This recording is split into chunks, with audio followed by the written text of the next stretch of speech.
Nunca pensé que acabaría escribiendo mi vida en un foro de internet a las 3 de la madrugada, pero la soledad en esta casa es tan densa que siento que si no se lo cuento a alguien, aunque sea a desconocidos, voy a perder la cabeza. Me llamo Alejandro, tengo 42 años, y hasta hace un mes pensaba que mi mayor tragedia era mi divorcio. Qué ingenuo fui. Mi exmujer, Lucía, se llevó el piso, el coche y hasta la cafetera buena, dejándome solo con mis maletas y una sensación de fracaso que se te mete en los huesos y no sale ni con agua hirviendo. Sin dinero para un alquiler en Madrid y con el orgullo demasiado herido para pedir ayuda a mis amigos, decidí refugiarme en la única propiedad que me quedaba, la vieja casa de mis padres en un pueblo perdido de la Sierra de Gredos.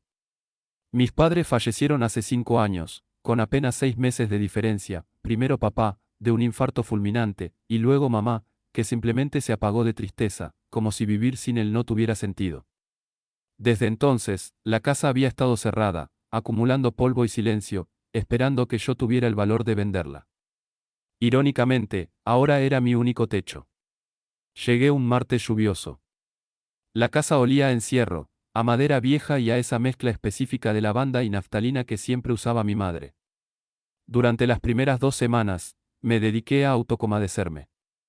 Bebía vino barato frente a la chimenea apagada, repasaba mentalmente cada error de mi matrimonio y dormía en el sofá del salón porque era incapaz de entrar en la habitación de mis padres o en mi antiguo cuarto infantil. Me sentía un intruso en mi propia historia. Sin embargo, la necesidad aprieta. Si quería vender la casa para empezar de cero, tenía que vaciarla.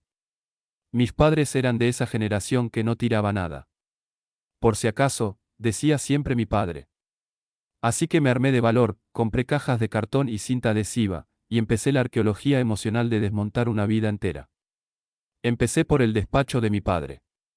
Era un hombre severo, notario de profesión, un pilar de la comunidad. Siempre lo recordé como alguien distante, recto, obsesionado con la imagen pública y la moralidad. Yo nunca fui suficiente para él. No estudié derecho, sino bellas artes, no fui el hijo triunfador, sino el profesor de instituto que no tenía ambición. Mi madre, en cambio, era la sumisión hecha mujer, siempre intentando mediar, siempre con una sonrisa nerviosa, como si temiera que el mundo se fuera a romper si alguien levantaba la voz. El despacho estaba tal y como él lo dejó. Sus plumas alineadas, los libros de leyes cubriendo las paredes hasta el techo. Empecé a vaciar los cajones del escritorio de caoba maciza. Facturas antiguas, pólizas de seguros, cartas del banco, todo aburridamente normal. Estaba a punto de terminar cuando, al intentar sacar un cajón atascado, tiré con demasiada fuerza y el cajón salió disparado, cayendo al suelo con un estruendo terrible. Al recogerlo, vi algo que me heló la sangre. No estaba dentro del cajón, sino debajo de él, pegado con cinta americana al fondo de la madera, en el hueco que queda entre el cajón y la estructura del escritorio. Era un sobre grueso, de color crema, sin sello y sin remitente.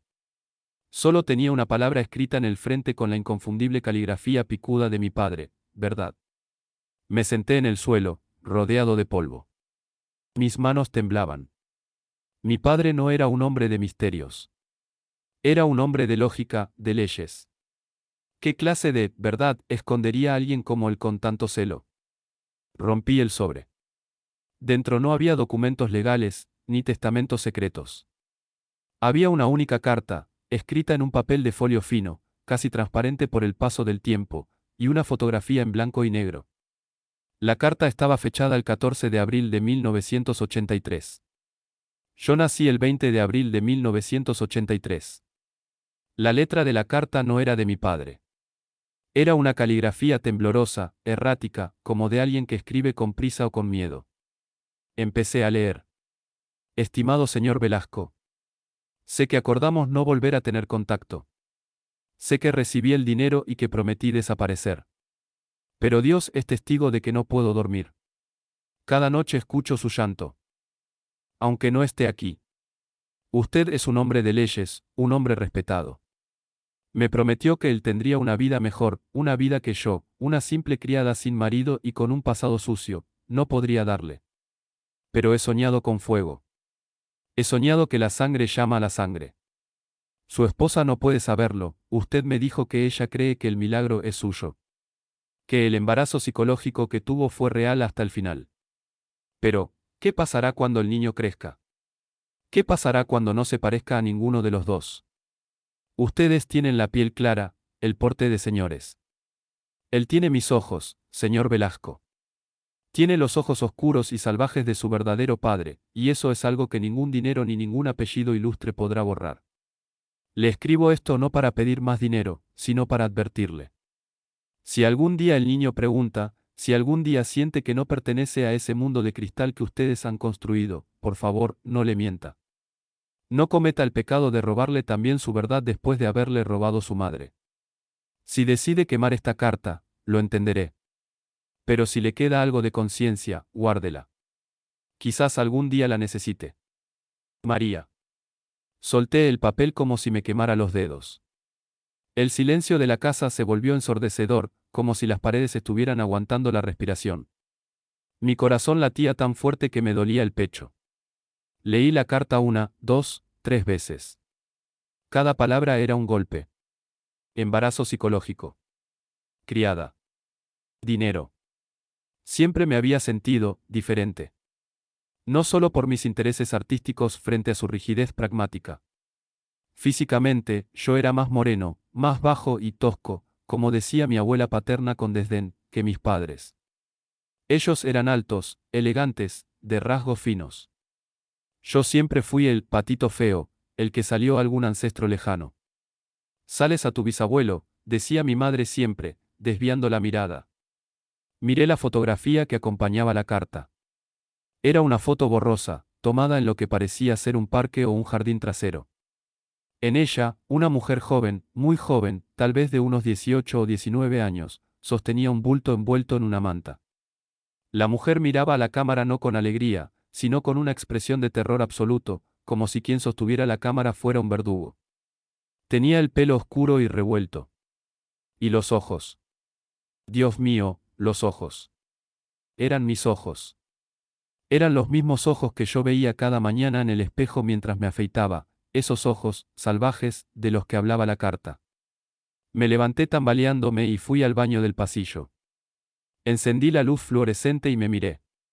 Busqué a mis padres en mi rostro. Busqué a mi padre, el notario, en mi barbilla.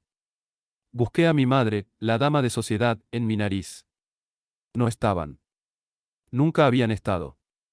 Lo que yo había tomado por rarezas genéticas o saltos generacionales era simplemente la evidencia biológica de que yo era un extraño en mi propia casa. Pero lo que más me aterraba no era saber que era adoptado, o comprado, o lo que fuera que hubieran hecho. Lo que me aterraba era la frase, su esposa no puede saberlo, ella cree que el milagro es suyo. Mi madre no sabía nada. Mi padre me había comprado y había hecho creer a su propia esposa que yo era su hijo biológico. Recordé las historias sobre mi nacimiento. Mi madre siempre contaba que fue un parto rápido, en casa, con un médico privado amigo de la familia porque ella tenía pánico a los hospitales. Decía que yo era un milagro porque ya eran mayores cuando me concibieron. De repente, la imagen de mi padre cambió. Ya no era el hombre estricto y moralista. Se convirtió en un monstruo calculador. Y mi madre vivió toda su vida engañada, amando a un hijo que creía de su sangre, o en el fondo lo sabía y participaba en la farsa. Necesitaba respuestas. Volví al despacho y vacié el resto de los cajones con una furia que no sabía que tenía. Tiré libros al suelo, arranqué carpetas. Tenía que haber más. Mi padre, en su obsesión por el control, lo guardaba todo. Si guardó esta carta bajo el cajón, tenía que haber guardado el resto del rastro. Y entonces lo encontré. En una caja fuerte pequeña empotrada detrás de una fila de enciclopedias falsas, cuya combinación tardé horas en adivinar, probé mi fecha de nacimiento y no funcionó. Probé la suya, tampoco. Finalmente, se abrió con la fecha de la carta, 14 de abril del 83. Dentro no había dinero. Había un cuaderno de cuero negro. Era el diario de mi padre. Pero no era un diario normal. Las entradas no eran diarias, sino esporádicas, escritas solo en momentos de crisis. Abrí la primera página marcada. La fecha era 2 meses antes de mi nacimiento. Lucía está perdiendo la cabeza. El médico dice que su útero está vacío, pero ella insiste en que el bebé se mueve. Ha empezado a comprar ropa de cuna. Si le digo la verdad, se matará. La amo demasiado para dejar que se hunda en la locura. Tengo que encontrar una solución. Cueste lo que cueste. El doctor Arriaga me ha hablado de una chica en el pueblo de al lado. Una desgraciada que no quiere al niño. Dios me perdone, pero voy a convertir una mentira en la única verdad posible. Cerré el cuaderno de golpe. Sentí ganas de vomitar. Mi existencia, mi vida entera, no era fruto del amor, ni siquiera de un accidente. Yo era una receta médica. Yo era el tratamiento psiquiátrico de mi madre y el crimen de mi padre. Pero había algo más en el fondo de la caja fuerte. Un sobre más reciente, fechado apenas una semana antes de la muerte de mi padre. Ponía, para Alejandro. Abrir solo cuando yo muera. ¿Por qué no me lo dieron? ¿Por qué estaba aquí?